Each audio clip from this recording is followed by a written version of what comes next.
So I thought the workshop model was great this morning, and I really liked the way the kids used the sticky notes in order to get their thoughts down when they were working in their journals. I did have a question about how you assess students as you're walking through the room. Mm-hmm. Well, you might have noticed that I had my notebook, my clipboard with me, and I have, sticky notes that I've been keeping about the kids, and I write down, usually I'll note a compliment that they're doing really well, and then I might think of a teaching point, what could I teach this child to do stronger in their reading, or do something a little bit better if they're not doing something that they should be doing in their book. So usually I just ask them if I can give them a little tip or a hint, and then I'll write down a note about what I taught them at that time. And sometimes I'll write a note about a follow-up, okay, when I meet with the student next, I need to follow up with, how are they doing keeping track of their thinking while they're reading. So that's a big part of my grades, is their conference notes. As a small group special education teacher, do you have any special education students that you do for a pull-out model in your class currently? No, I don't have any, but the other classrooms have special ed pull-out for reading or language arts. Did you notice anything today about the Common Core that might help you in your own classrooms? Was there anything that you saw wow, I'm gonna try to do this? We were talking about the journals, taking those and using it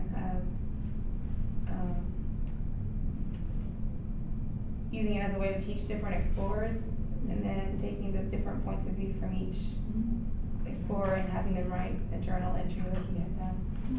I really liked your income charts and the way you differentiated with the different levels of text within the same classroom, and you use the partners to help the kids work together within your classroom. Before Common Core, did you guys do workshop model? Yes, I think we did. At our school, our focus has been for a couple years now, trying to keep the workshop model, and some people are at different levels. Some teachers are still kind of trying to figure it out, and then some are more, farther along with it. But I think with the Common Core this year, it's made me do more of a couple things. The partner work is bigger this year than it has been. Where in the past, I might have had a mini lesson and then had the kids raising their hands. And of course, it makes the mini lesson huge because everybody wants to talk, and then you're picking the kids who are jumping up and down. But now in 3 minutes, I can say turn and talk, and everyone talks. And you can hear who's talking, and you walk around and listen in. But I think that the language that the kids are using now with each other is so much better than it has been. I saw that some kids got it with the whole group, and then some kids stayed back with you. What was that about? You had some kids in that card. What was that? That's after I teach a mini lesson, I try to have the students who might need a little more help. I'll always offer, if you want to stay back with me for a few minutes, then stay, or I'll say, if you need a little jump start, then stay with me. And usually it's those kids who need just a little more direction, they need that one-on-one. And sometimes you'll see the group form, and it's bigger than it should be. And then as I start teaching and saying, you can do this too, or watch how we do it with this book, and then kids start to get up and go back to their seat. And they leave because they get it, and then they know what to do. And then the students who stay longer might need more, then it turns into a conference with them, or a little group conference instead of a, larger group. But I think they like that because then it doesn't single them out and say, oh, I'm the one that always gets called to the carpet with Mrs. Jones. Every day she calls me, and then they know, or sometimes I'll say, oh, come on over, you need to join us today. And fourth grade's pretty aware when they need help, which maybe the primary grades it's not as evident. I also really like this idea about helping them to kind of structure their writing, and with the Common Core really emphasizing writing across the curriculum. This is definitely something that I'll use in my room, and I can use it in many different areas, not just for Writer's Workshop. So I thought that idea was great.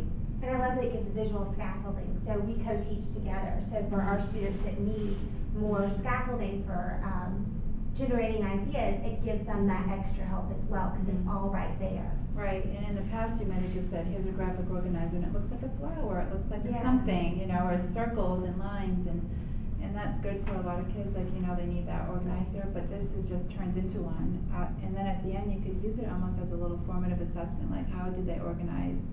how well did they gather their information before they went to write. And do they know what a main idea is or a supporting detail or?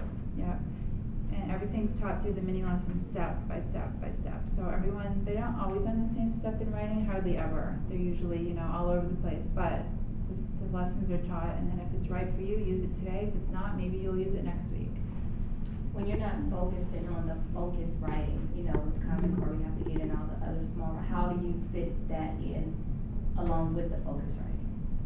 Like, what do you mean by that? Like, like you have the focus writing for this 9 week with opinion writing, but you also have to get 1 or 2 narratives in, 1 or 2 of the routine writings and all of those other writing pieces. How do you get those writing pieces? Well, the routine writing is like every week they have an assignment to do with their spelling words, so I kind of say that's writing. They're doing it for homework or they're doing it in class, and they're creative writing. And sometimes they just get to write in their journals on a topic of their choice, but even in the essay writing, they're writing essays, opinion essays, and they're actually adding in the narrative piece into the essay. So we're learning how to elaborate the different detailed paragraphs. And so what we did at the beginning of the year with a strong foundation of narrative writing, they're pulling that in and they're saying, oh, like in this detail, I'm going to add a story about, something I did with my dog to make a really strong point that dogs are the best pets ever. So they're adding in all those different types of writing into one piece of writing. But we do focus, like in my classroom, I do focus a long span of time on one type of writing. But it's peppered, little pieces are peppered in there. With the informational writing is in the essay, the persuasive, really strong words are in there. Thank you so much for having us today. Thank you.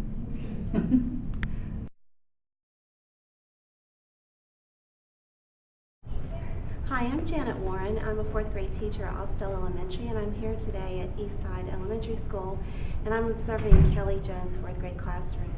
I especially enjoyed her reading workshop today. Kelly taught the students how to use context clues and other strategies to find meanings of unfamiliar words to them in their text.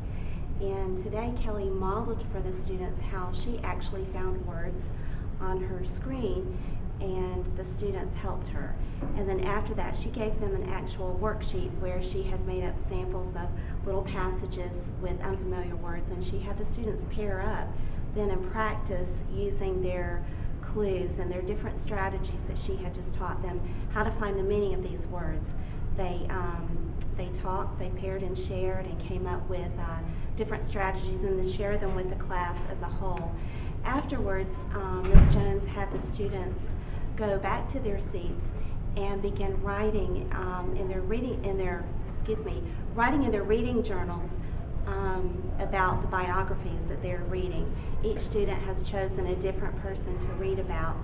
And one thing that I particularly liked that Ms. Jones is doing in her class is the students have been asked to write from a personal first-person point of view as if they are the person that they're reading about. And I thought that was just really genius on her part to have the students write in first person. In addition to writing this piece in first person, the students are also just keeping notes down in a journal, just jotting notes on sticky sheets and keeping it in their journals so that they can bounce ideas off of that. So I really enjoyed seeing that today. The students were very engaged and seemed to be really enjoying what they were doing.